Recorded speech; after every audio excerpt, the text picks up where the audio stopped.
Bonjour et bienvenue à l'atelier, je suis ravie de vous retrouver pour une nouvelle vidéo et aujourd'hui on va poursuivre la série de Noël et je tiens dans mes mains un sac plutôt original, le sac bonbon bonbon, un sac à friandises zippé, matelassé, ça va de soi pour qu'il ait plus de tenue et vous pouvez bien entendu l'adapter puisque vous pouvez en faire des plus grands, des plus petits, à vous de voir ensuite l'usage que vous voulez en faire. Donc le temps de rassembler tout mon petit matériel et je reviens de suite. Me revoici de nouveau avec le petit projet que nous allons réaliser aujourd'hui, le sac bonbon bonbon. C'est comme ça que je l'ai appelé, parce qu'il a la forme d'un bonbon et puis on peut y mettre bien entendu tous les bonbons, les friandises ou d'autres petits cadeaux. Ça s'apprête très bien pour ces fêtes d'année. Alors imaginez votre table décorée, puis le petit cadeau comme ça sur la table, ça peut en plus faire un objet déco assez sympa. Vous pourriez le faire plus petit. Comme vous pouvez le faire plus grand. Après, c'est à vous d'adapter les dimensions ou éventuellement, vous faites une règle de 3 pour les matheux. Donc voilà, la petite règle de 3. Vous passez sur une base de 100 et puis vous mettez tout en proportionnel pour obtenir les bonnes dimensions ensuite. Alors, il est entièrement doublé, ça va de soi. Il est matelassé et puis en plus, j'ai respecté le sens du tissu. Et vous allez voir que je vous donne quelques petits gabarits dans ce patron pour que vous puissiez réaliser quelque chose qui tient la route, pour qu'il soit dans le bon sens. Alors, vous avez que des schémas dans ce patron, tout simplement. Alors, des schémas parce qu'en fait, il y a des dimensions à retenir, tout simplement, pour obtenir ce beau petit format. Alors, ce petit format, vous allez commencer par préparer le corps principal. Alors, vous avez le patron, bien entendu, je le répète de nouveau parce que c'est des questions qui reviennent systématiquement.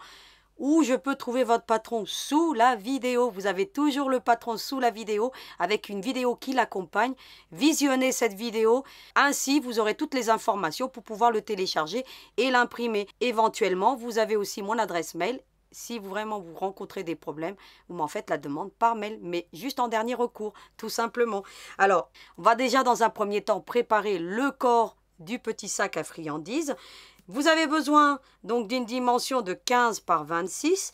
Vous faites comme moi. Alors moi, ce que j'ai fait, là, j'ai un tissu qui n'a pas de sens. Si vous avez un tissu qui a un sens, vous allez à ce moment-là couper dans votre tissu 2 fois 18 par 16 cm et vous allez les mettre l'un contre l'autre, un à l'endroit, un à l'envers, endroit contre endroit.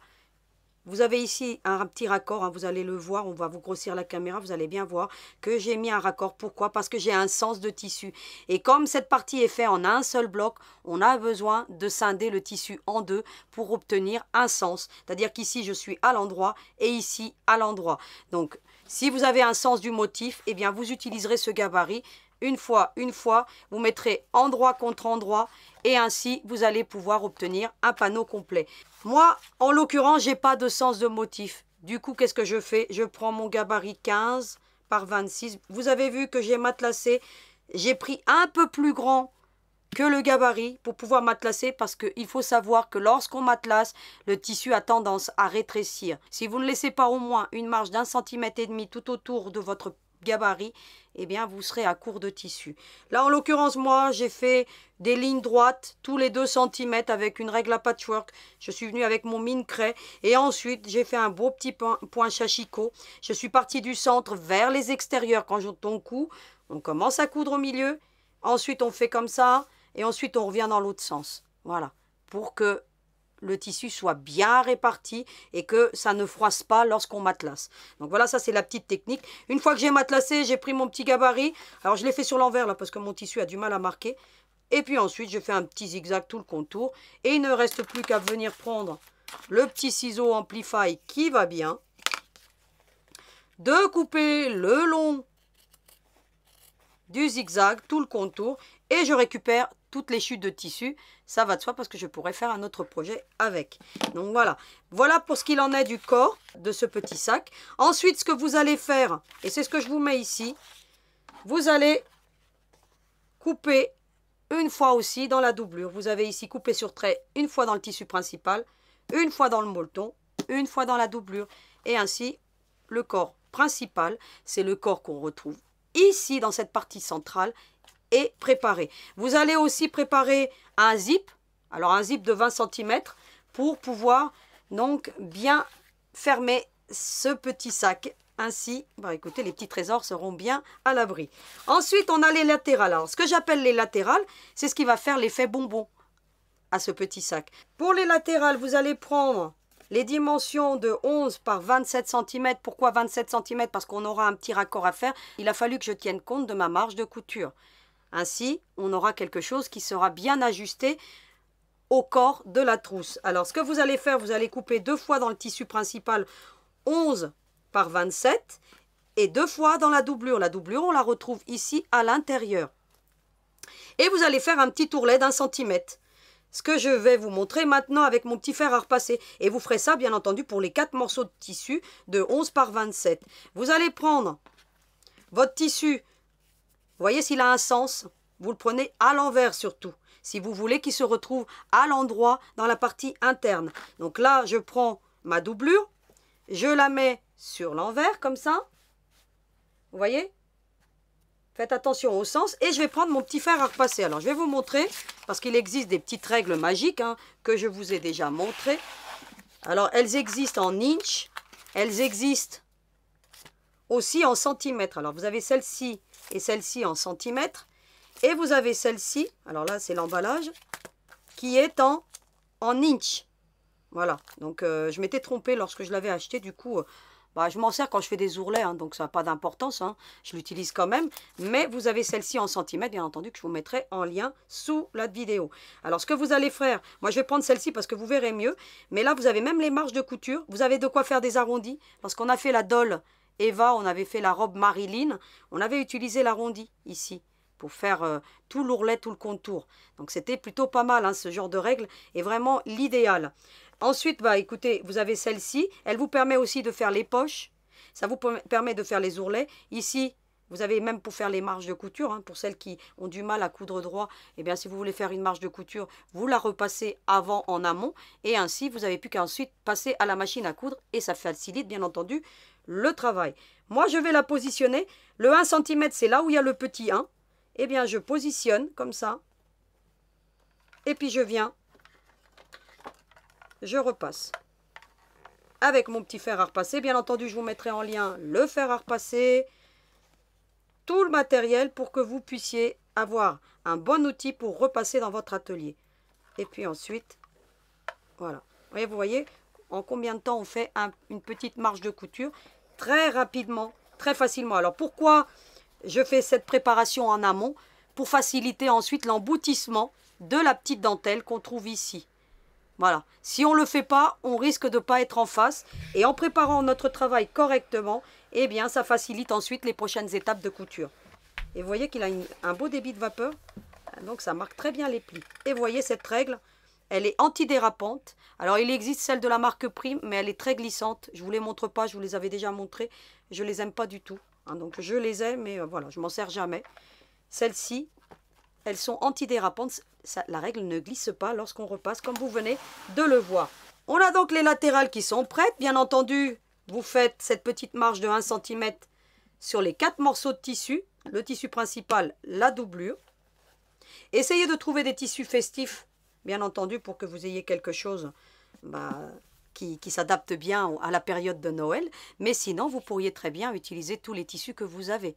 En cours d'année, si vous voulez offrir des friandises, vous adaptez ce petit sac, bien entendu, aux couleurs de l'été ou aux couleurs du printemps. Ou voilà, donc à vous de voir ensuite. On a donc tous les éléments qui composent le corps complet de ce petit sac.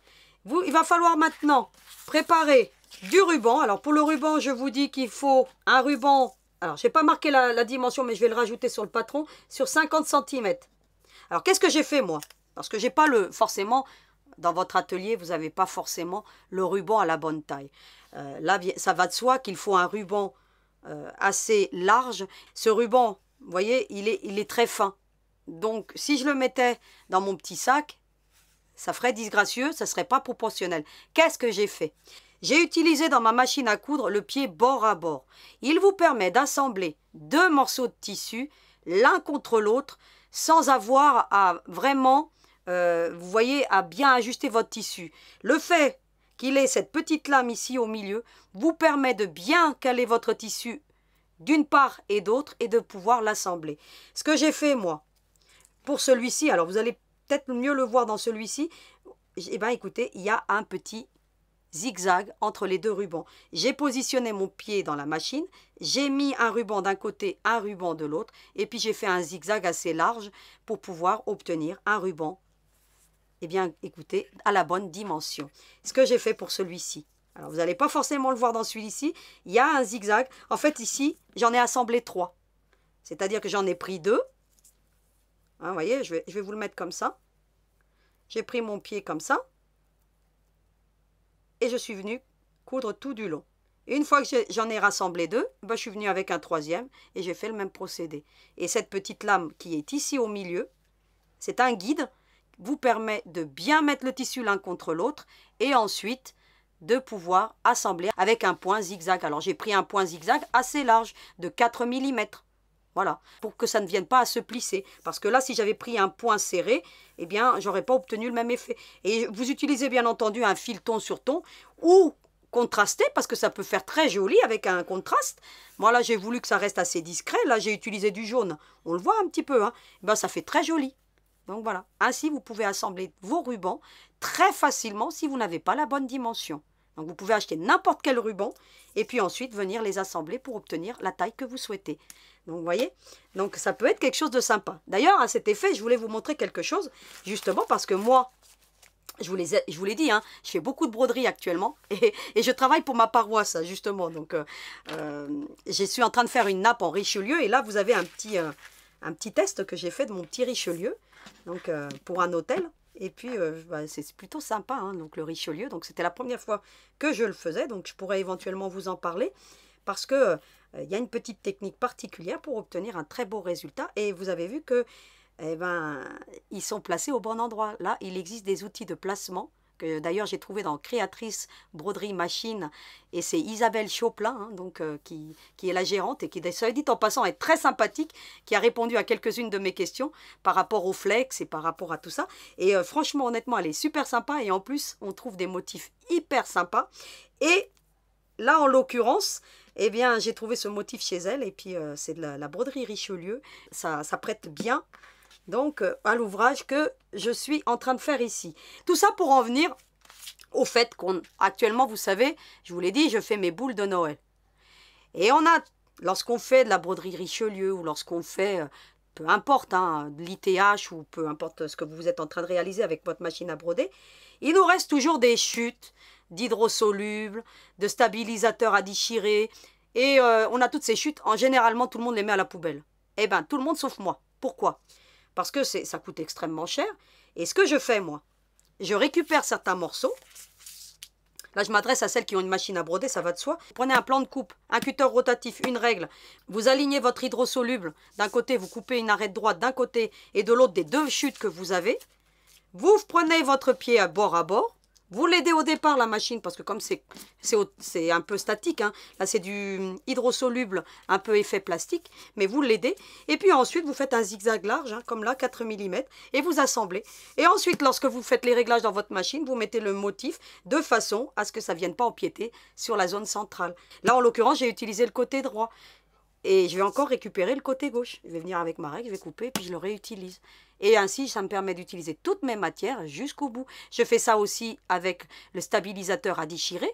Donc quand je fais de l'ITH, voilà, je n'ai même pas besoin de me préoccuper du zigzag parce qu'il reste en dessous, on ne le voit pas. Je fais la même chose avec l'hydrosoluble classique et je fais ça avec toutes les matières. Ainsi, ça me permet aussi de réutiliser toutes les chutes, notamment aussi le molleton. Là, en l'occurrence, j'avais utilisé un reste de molleton. J'ai assemblé 2 morceaux avec mon pied bord à bord. Je vous le mets en lien, je vous mets une version adaptable. Et moi, c'est des pieds, c'est des Smell Broder, mais vous avez les adaptables qui vont très très bien sur vos machines. Pensez à ce pied, utilisez-le. Ça vous permet de faire d'énormes économies sur vos matières premières. Donc voilà, c'est pour ça que je tenais vraiment à vous montrer ce que je fais pour que vous puissiez, bien entendu, tout utiliser. C'est pareil, j'ai fait des petites écharpes pour les confirmants, donc avec du fil métallique. Vous voyez les restes de fil, on le place parce que là j'ai fait de la broderie hors cadre pour que dans les écharpes, parce que ce sont des écharpes, hein, je vais vous en déplier une. Hein, vous voyez, j'en ai fait plusieurs, hein, donc pour les petits confirmants. Hein. Comme j'ai fait de la broderie, ce qu'on appelle hors cadre, c'est-à-dire que le bord, il ne peut pas aller sur mon cadre à broder, j'ai utilisé ce qu'on appelle le filmoplast. Pour celles qui connaissent, hein. On fait de la broderie hors cadre avec le filmoplast parce qu'il a un film protecteur. Et ici, vous avez une base collante. Vous mettez votre tissu dessus et ça stabilise votre tissu. Et ainsi, le tissu n'est pas pris dans le cadre. Donc, voilà ce que c'est de la broderie hors cadre. Eh bien, il reste les restes comme ça. Habituellement, tout le monde jette. Et bien, moi, je les récupère. Ça me permet de faire une base collante lorsque je fais mon ITH et de fixer mes tissus. Ainsi, je peux fixer sur le cadre mes tissus lorsque je fais de l'ITH. Et ainsi, pas de gaspillage. On ne gaspille pas les matières premières. Et ça évite aussi de ne pas utiliser le masking tape. Voilà, et éventuellement. Pour celles qui font aussi beaucoup de carterie avec la Scan & Cup, au lieu d'utiliser du masking tape, parce que parfois les plans de coupe, ils ne coupent plus, eh bien vous utilisez aussi le filmoplast pour fixer votre papier. Donc ça, c'est une petite astuce. Celles qui ont une brodeuse et une Scan & Cut, eh bien ne jetez pas vos matières premières. C'était pour en venir là, justement, de temps en temps. J'aime bien vous donner des petites astuces comme ça qui peuvent faciliter donc la vie et puis en plus qui permettent aussi de recycler toutes les matières. Ensuite, qu'est-ce que je vous dis? Parce que je vous dis quand même pas mal de choses dans ce patron, qu'il vous faudra aussi du ruban, de la dentelle, du croquet, ce que vous avez. Donc là, moi, j'ai pris quelque chose de doré. Hein. Là, pour le cours d'aujourd'hui, je vais prendre du argenté parce que dans mon tissu, il y a du argenté, mais vous prenez ce que vous avez. Ou vous ne mettez rien. Après, c'est à vous de voir, parce que vous avez la possibilité de ne rien mettre aussi dans cet embout. Donc voilà, après c'est à vous de voir. Moi j'ai mis parce que ça apporte un petit côté charme à ce petit sac, mais vous pouvez très bien ne rien mettre. Il vous faudra aussi du fil résistant, et vous allez comprendre pourquoi. Et bien entendu, un briquet pour ensuite venir bien lisser les bords et pour éviter que ça s'effiloche, ou le petit appareil que je vous ai déjà présenté, de Weaver Maker qui permet de couper le ruban très facilement, coupe-fil et tout le tout team pour faire donc ce beau petit sac. Et en dernière page, vous trouverez mon petit verset qui me tient à cœur. Alors aujourd'hui, c'est « Il y a plus de bonheur à donner qu'à recevoir » et moi j'aime donner, alors je vous donne tous mes petits secrets. Alors à tout de suite. On va commencer par faire la partie principale. Alors ce qu'on va faire, hein, vous prenez votre zip de 20 cm.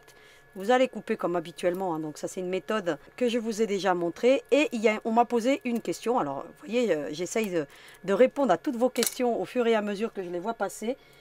On m'a dit, moi j'ai que des zips métal, est-ce que je peux appliquer votre méthode à des zips métal? Non, on ne peut pas.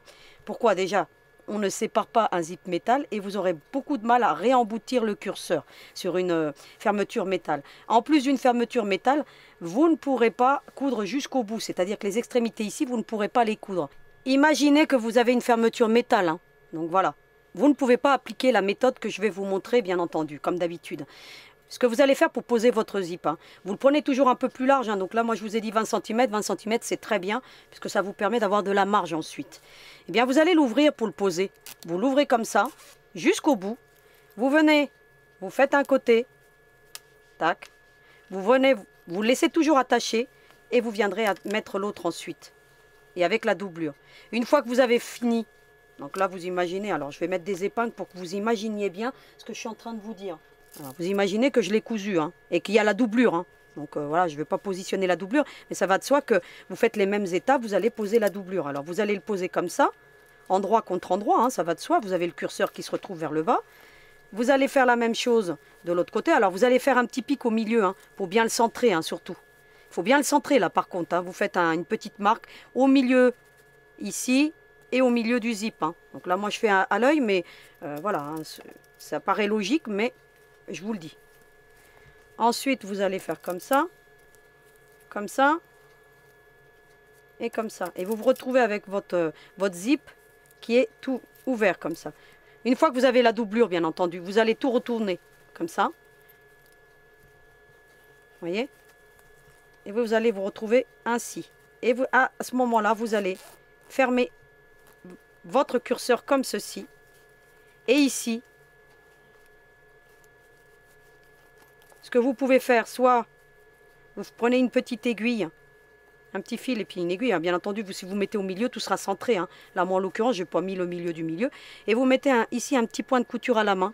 Ça vous l'assemble et vous poursuivez ensuite toutes les autres étapes. Et vous pouvez ainsi avoir votre zip métal posé. Par contre, une chose, c'est que ici, lorsque vous allez coudre, hein, ensuite, hein, toutes les parties qu'on va voir, vous allez le coudre à la main, sinon vous allez casser vos aiguilles, ça va de soi. Hein. Vous allez positionner et coudre à la main.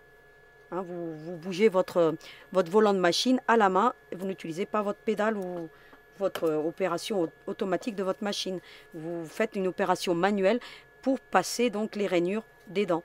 Ou alors, éventuellement, vous positionnez cette partie-ci un peu plus vers l'intérieur sans tenir compte de votre marge de couture, mais vous n'aurez pas une jolie finition au bout. Hein, donc voilà.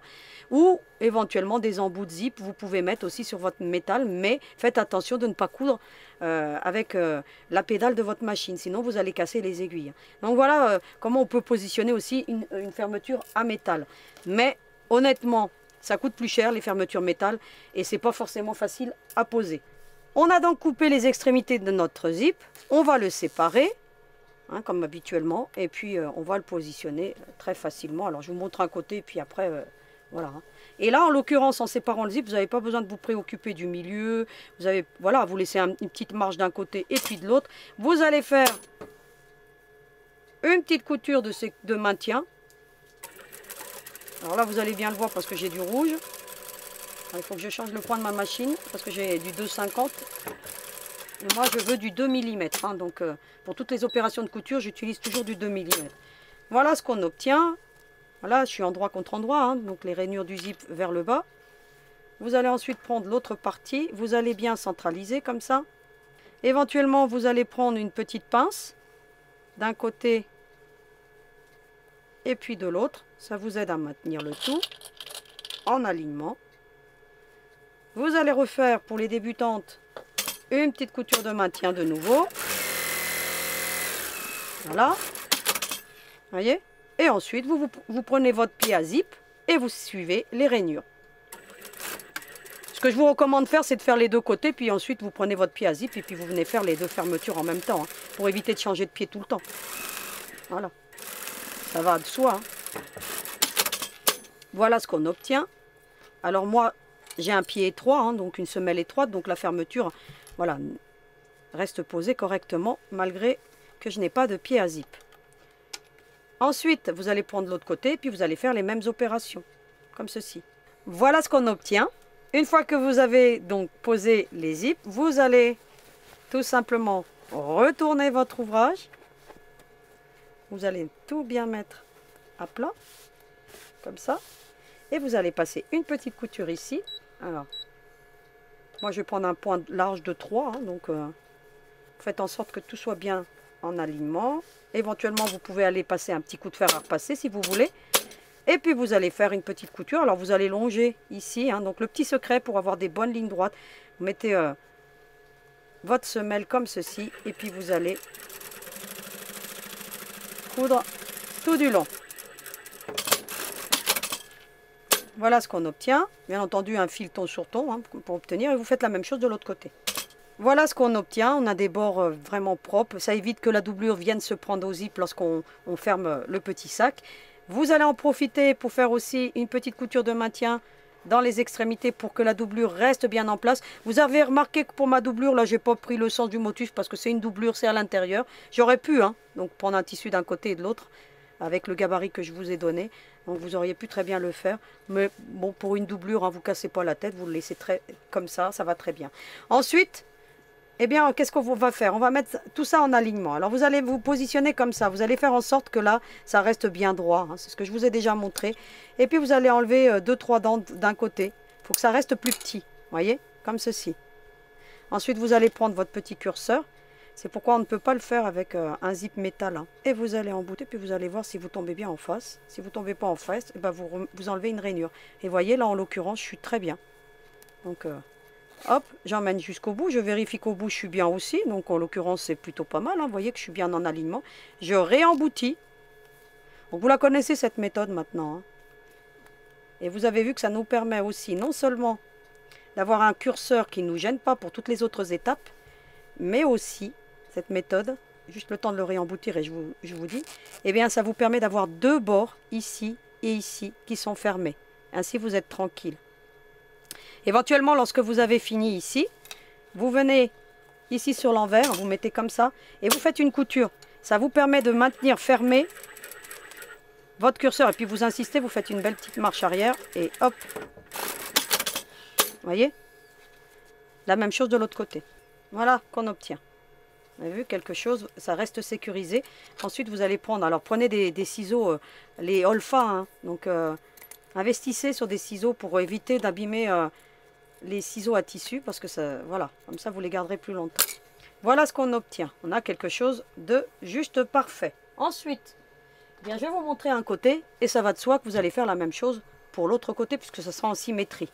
Donc, c'est quasiment terminé. Ça va très très vite à faire. L'étape la plus périlleuse, on va dire que c'est l'emboutissement de la petite dentelle. Vous allez voir. Vous allez prendre 2 morceaux de tissu, donc une doublure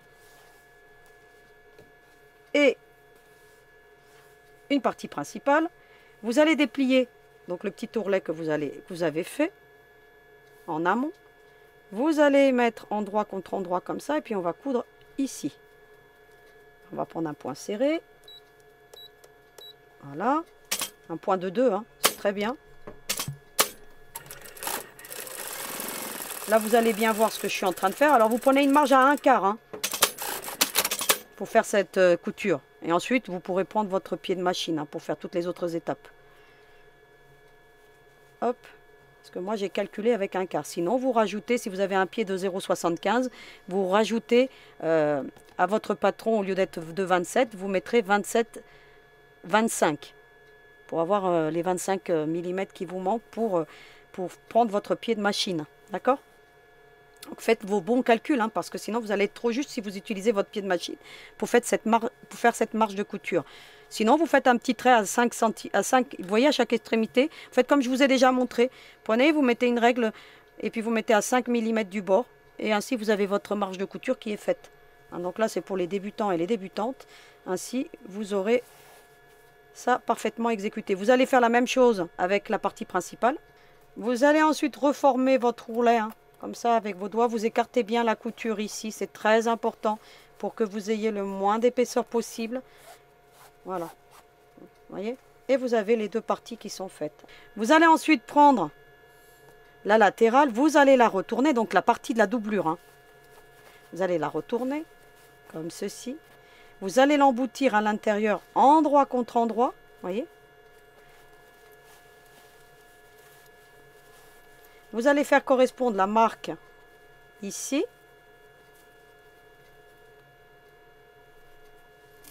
Vous allez mettre une petite épingle. Et vous allez bien répartir avec vos doigts, comme ça. Voilà. Et puis vous faites ce genre de mouvement. Ça vous permet de tout bien équilibrer. Voilà, vous voyez. Vous allez mettre les petites épingles.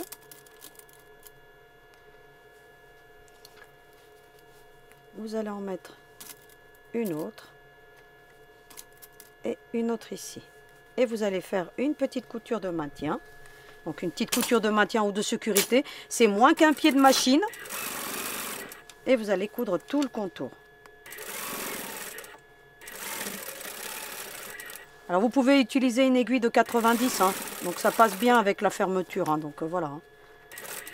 Ici vous faites attention que votre marge de couture reste bien écartée. Et vous vous servez de votre doigt comme un main libre, hein, tout simplement. Ça vous permet de bien tendre votre tissu. Et ainsi vous n'avez pas de souci. Voilà ce qu'on obtient. Ensuite vous enlevez les épingles. Vous allez ensuite emboutir l'autre de la même manière, mais cette fois-ci sur la partie extérieure. Et vous allez le mettre endroit contre endroit. Vous allez faire correspondre de la même manière la petite marque. Alors, je ne sais plus où elle est là. Vous écartez surtout bien la couture. Et vous allez la faire correspondre. Alors, plus ou moins, hein, pour que vous ayez quelque chose de parfait. Vous allez faire ce genre de mouvement pour que tout reste bien tendu. Voilà. Voyez, hop. Servez-vous de vos doigts. Pareil, de la même manière, cette fois-ci, vous allez utiliser votre pied de machine. Hein, ou la marge à 1/4, comme vous voulez. Hein. Mais là, vous pouvez utiliser votre pied de machine. Et vous allez coudre tout le contour avec un petit point serré pour avoir quelque chose de résistant. Et toujours, vous voyez, vos doigts à l'intérieur, ça vous permet de faire un main libre. Voilà. Hop. et vous repassez par-dessus. Vous voyez, j'ai même pas utilisé d'épingle, hein, parce que là en l'occurrence ça. Mais vous utilisez des épingles. Ensuite vous allez faire ce genre de choses. Donc ça se retrouve dans le bon sens. Et vous allez ressortir l'autre qui se retrouve dans le bon sens aussi. Voilà. Ensuite, ce que je viens de faire là, vous allez faire la même chose de l'autre côté. Ensuite, ce que vous allez faire, vous avez deux solutions. Soit vous venez, vous rassemblez les deux parties, vous faites un point de couture et à ce moment-là, vous ne mettez pas la dentelle. Soit vous allez faire comme moi, vous allez emboutir la dentelle ou un croquet ou ce que vous avez. Hein. Donc, vous allez faire comme ceci, c'est que vous allez la démarrer. Alors moi, j'ai scellé l'embout hein, pour pas que ça s'effiloche, sinon vous le pliez. Moi, j'ai pas envie de le plier parce que voilà, hein, ça se verra à peine et c'est en dessous. J'ai scellé pour pas que ça s'effiloche. Et puis vous allez mettre des épingles tout du long. Vous allez la fixer avec des épingles pour commencer comme ça, entre les deux. Et puis ensuite vous aurez compris qu'il faudra faire une couture, hein, tout le contour, hein, en fixant en même temps votre petite dentelle, ce que je vais faire hors caméra, parce que voilà, je vois pas d'intérêt de vous montrer quelque chose que vous ferez très bien sans moi. Vous voyez, vous fixez comme ça vos épingles tout du long. Vous voyez, vous essayez de prendre les deux parties comme ça. Et puis vous allez faire avec un point de 3 mm ou de 50, ensuite tout le contour. J'ai donc sécurisé ma petite dentelle. Je voulais le faire hors caméra, mais je vais vous montrer quand même que pour le coudre, le mieux, c'est ensuite de le retourner. Hein. Vous retournez. Alors vous faites attention aux épingles, hein, que ça ne vienne pas vous blesser. Mais vous les mettez bien sur l'endroit, les épingles, hein, pour que vous ayez quelque chose de bien fixé. Vous voyez ? Et vous retournez tout doucement, délicatement, éventuellement vous enfoncez un peu plus vos épingles. Et ensuite, vous allez emboutir et coudre sur la partie principale, parce que la couture la plus jolie sera sur la partie principale. Ce que je vais faire hors caméra maintenant, parce que vous avez compris le principe. Voilà ce qu'on obtient. On a une belle dentelle qui est bien posée. Vous vérifiez que vous avez tout bien pris de l'autre côté. Voilà. Et puis, n'oubliez pas de superposer la dentelle hein, par-dessus le démarrage. Hein, pour que vous ayez, vous voyez, un bel effet comme moi j'ai là. Donc, mais vous voyez le beau résultat qu'on obtient. C'est vraiment très facile à faire. Hein. Le plus périlleux, c'est la dentelle. Et puis, vous vérifiez que votre fermeture, eh ben, elle est bien emboutie. Donc, en plus, j'ai bien embouti la doublure du coup. Hein. Ici, on a le bon sens. De l'autre côté, on ne le verra pas. Hein, puisque, voilà. Si on la tourne dans le bon sens, c'est plutôt pas mal. Ensuite, vous allez prendre du fil résistant. Vous allez le doubler comme ça, pour avoir plus de résistance. Vous allez prendre l'envers comme ceci et vous allez soit faire une petite marque à 2 cm tout le contour, soit vous allez faire à l'œil comme moi je vais faire. Vous vous mettez à 2 cm comme ça. Moi je vais faire à l'œil, hein, mais vous faites une petite marque hein, éventuellement. Et vous allez sécuriser. Alors moi ce que je fais pour sécuriser, hein, c'est que je passe l'aiguille à l'intérieur comme ça. Et ça me fait déjà un point d'arrêt. Et puis ensuite bah, je refais un point d'arrêt parce qu'on ne fait pas confiance au nœud. Hop, je passe sous l'aiguille pour faire un point d'arrêt. Et j'en refais un autre. Et voilà. Vous voyez? Comme ça, vous pouvez y aller. C'est en place. Et puis ensuite, vous allez surfiler tout le contour. Comme ça. À 2 cm. Alors, vous faites comme vous voulez. Vous pouvez aller marquer. Moi, voilà, j'ai l'habitude. Hein, donc, je vais surfiler tout le contour pour faire l'effet bonbon. On n'a pas d'autre moyen de le faire, hein, donc il faut coudre. Alors, je sais qu'il y en a beaucoup qui n'aiment pas coudre à la main. Mais sachez-le, la couture, c'est avant tout coudre à la main. Hein. Donc, il faut apprendre à prendre une aiguille et à coudre. Ainsi, vous serez, écoutez, une couturière accomplie. La couture, c'est pas que la machine, hein, c'est aussi la couture à la main. J'ai donc surfilé tout le contour. Ensuite, il ne me reste plus qu'à venir serrer, tout simplement. Mais vraiment, hein, vous serrez, vous y allez. Hein. Vous voyez ce que vous obtenez. Hein. C'est très joli. Vous allez faire un petit point d'arrêt. Voilà. Et ensuite, vous allez passer votre fil entre les deux tissus. Hein. Enfin, votre aiguille hein, entre les deux tissus. Hein. Vous faites attention que ça ne vienne pas de l'autre côté. Hein. Vous voyez? Et vous allez tirer.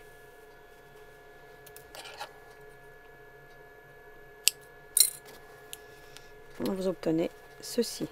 Ensuite, on l'arrangera, hein, bien entendu. Hein.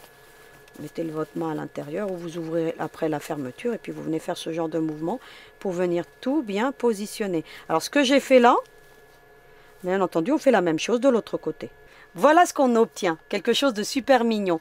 Mais avant de poursuivre le cours, eh ben, je vais vous donner des nouvelles de Pato parce que pendant que moi je travaille, eh ben, lui il se détend. Regardez-le un petit peu.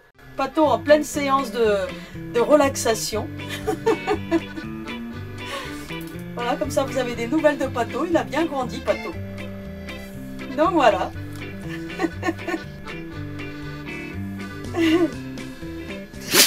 Eh bien lui, il se la coule douce. Hein. Nous, on va quand même continuer à travailler parce qu'on a ce beau petit projet donc à terminer. Une fois que vous avez fait ce genre de petites choses, hein, vous avez un très beau résultat. Bien entendu, ensuite, vous allez l'ouvrir et puis vous allez faire ce genre de mouvement pour tout bien mettre en place. Hein. Ça va de soi. Mais vous voyez déjà qu'on obtient quelque chose de super mignon. Donc ensuite, vous allez prendre le ruban que vous avez fait. Alors là, vous verrez peut-être mieux hein, le zigzag hein, par transparence. Alors je ne sais pas si vous allez bien le voir. Ensuite, vous allez tout simplement, soit vous allez le fixer ici avec un petit point de couture. Moi, en l'occurrence, c'est un ruban qui adhère plutôt bien. Mais si vous avez un ruban coton, je vous recommande de venir faire un petit point de couture ici. Alors, vous allez ensuite faire un nœud, hein, tout simplement, quelque chose de classique. Vous allez centrer, hein, surtout, c'est important. Et puis, on aura certainement à couper des excédents. Alors, moi, je serre bien. Voilà. Vous voyez, je le serre vraiment bien. Et puis, je fais mon petit nœud. Vous voyez, hop, je passe comme ceci. Puis ensuite, je vais tirer jusqu'à ce que j'obtienne le beau résultat que je veux. Alors, je vous ai mis 50 cm pour que vous ayez une belle marge. Voilà, ça me semble plutôt correct. Vous allez remarquer que vous avez une grande longueur. Ce que vous allez faire, soit vous prenez le ciseau et puis votre briquet. Sinon, vous allez prendre le petit appareil qui va bien. Vous allez le mettre légèrement de travers, comme ça. Vous voyez? Et puis, vous allez appuyer. Et puis, ça va, vous le couper. Regardez comme c'est parfait. Hein? Une petite démo encore, allez. Moi, j'aime bien cet appareil. Hein. Franchement, je l'ai adopté. Alors, faites attention pour mettre l'autre en dessous. Et puis, vous faites un peu près à l'œil. Hein. Vous faites comme moi, vous faites à l'œil. Et puis après, vous voyez, vous ajustez. Hein. Voilà. Alors, je vous ai mis 50 cm pour que vous ayez plus d'aisance pour pouvoir le couper. Mais regardez ce qu'on obtient. Quelque chose de super joli. Ensuite, vous l'arrangez. Hein. Donc, ce que je vais faire maintenant hors caméra. Et je vous montre le petit résultat final. Voilà le résultat final. Et on obtient un beau petit sac bonbon. Donc, c'est plutôt joli. Donc, faites-vous plaisir. C'est très facile à faire. Honnêtement, les débutants et les débutantes, là, éclatez-vous parce que c'est vraiment très basique, très simple. Et on obtient un super beau résultat pour cette fin d'année. Donc, je vous retrouve maintenant pour le petit mot de la fin. Alors, à tout de suite. Eh bien, j'ai terminé le cours d'aujourd'hui avec un super projet, super original. Super tout en fait, et vous allez pouvoir y glisser tout plein de friandises pour cette fin d'année et faire plaisir à vos proches, d'autant plus qu'après ils pourront l'utiliser pour d'autres usages, hein. Pourquoi pas ranger les clés USB, des petits outils de couture, enfin bref, vous trouverez tout un usage approprié à cette belle petite création que vous pouvez décliner. Vous pouvez agrandir le patron comme je vous l'ai dit, en faisant une règle de 3 ou en augmentant de 3 cm sur la hauteur, 3 cm sur la largeur pour tous les éléments. Vous restez ainsi proportionnel donc au patron de base et vous obtiendrez toujours un très beau résultat. À vous de faire le vôtre et puis de vous faire plaisir. Je vous retrouve la semaine prochaine avec un nouveau projet et en attendant, vous n'oubliez pas, hein, à vos aiguilles.